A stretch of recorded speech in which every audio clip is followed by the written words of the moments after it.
காலை சாப்பாடு ரெடி பண்ணி கொண்டிருக்கிறேன். பார்த்தீங்கன்னா பருப்பு வெந்துக்கிட்டு இருக்கு. பருப்பு வெந்தாச்சு.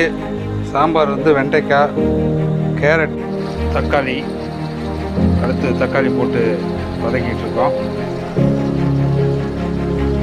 வெண்டைக்காய் குழகுழப்பு தன்மை அதிகமாக இருக்கிறதுனால அதை எண்ணெயிலே அப்படியே வதக்கி வேண்டியதான். லேசாக வதக்கிட்டோன்னா அந்த குழகுழப்பு தன்மை வராது.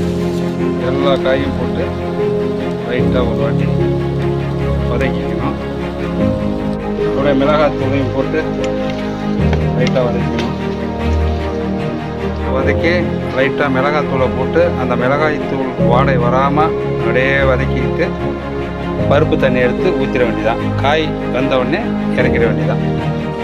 சாப்பாடு ரெடி ஆகிடுச்சு. சாம்பார் பிட்டா சாம்பார் சாப்பாடு ரெடி ஆகிடுச்சு. சாப்பிட போகிறேன். எல்லோரும்